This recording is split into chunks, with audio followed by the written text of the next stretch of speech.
Then let's move to a project where we were brought in by the previous administration to when COVID happened in the world, and African countries were grappling with how to deal with the real issues of getting help to communities, especially remote communities.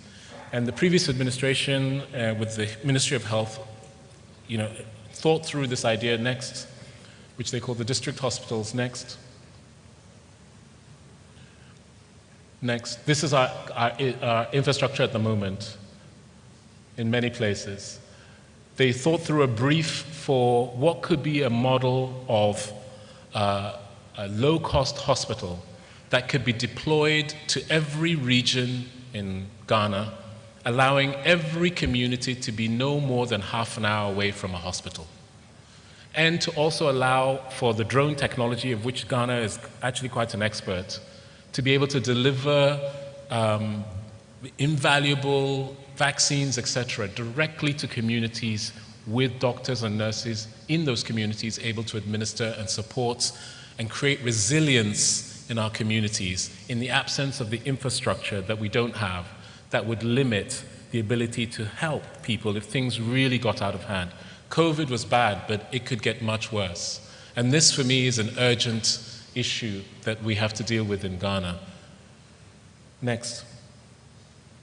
This was the mapping that was done with the Ministry of Health of all the communities across our nation and where a hospital had to be. And in the end, it came up to 111 hospitals, including those that exist right now that needed to be upgraded.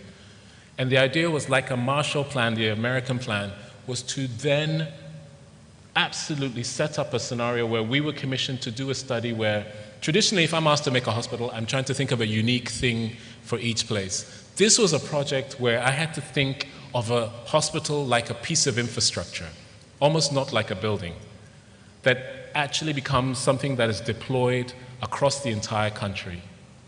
Next.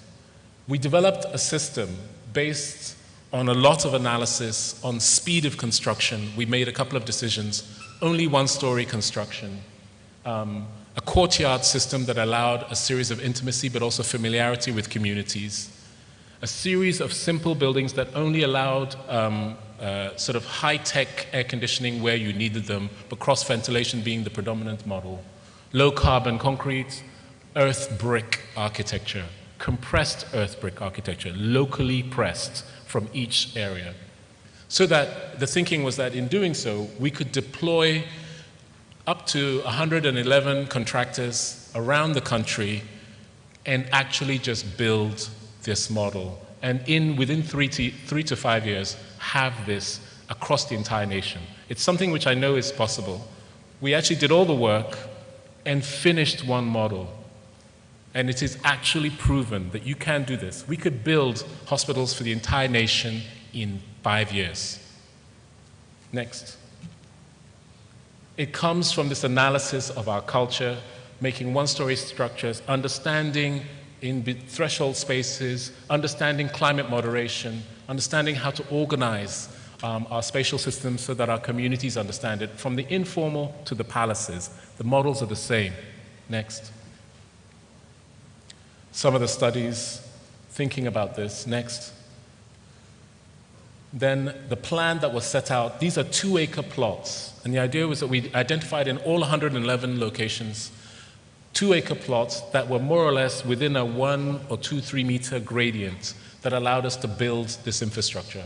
You have pediatric, accident and emergency, pharmacy, you have adult services, you have an infirmary, you have also the ability to have residences for doctors and nurses in training on site, and you have all the amenities that a hospital, an A&E, etc. So it is a micro hospital of about 100 beds for each, for male and female. Next.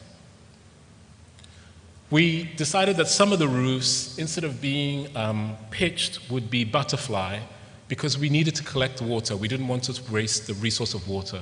So water collection has become part of the ecology of this model, and then also solar energy production.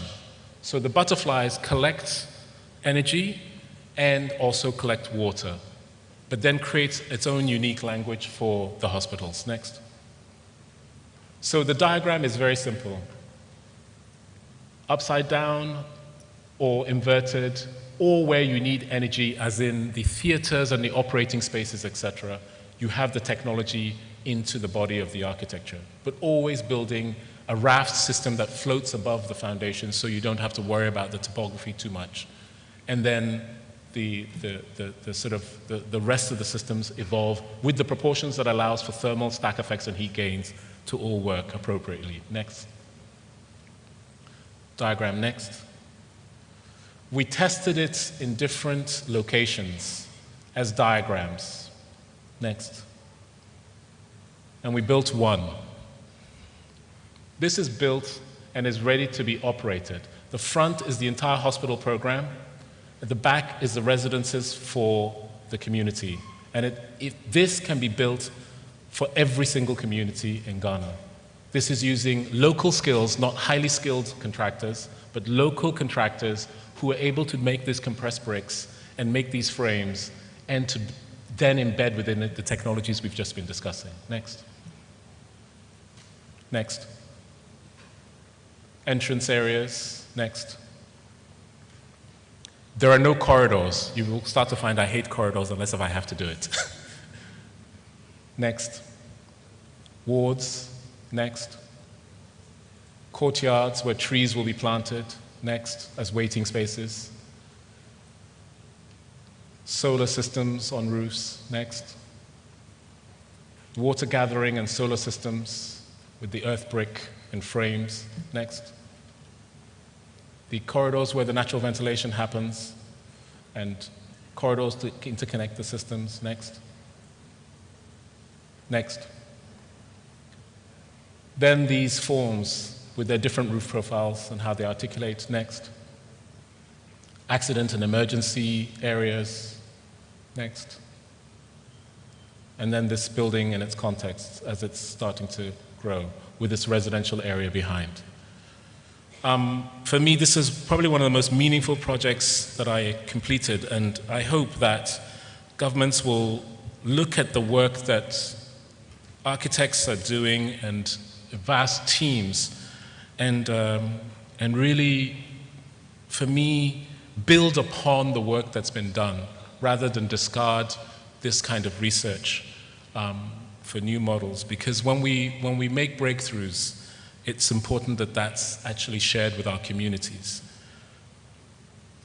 Another project that we working on during this time, which is another scale, is the Museum of West African Arts. It's called MOA, Museum of West African Arts in Benin.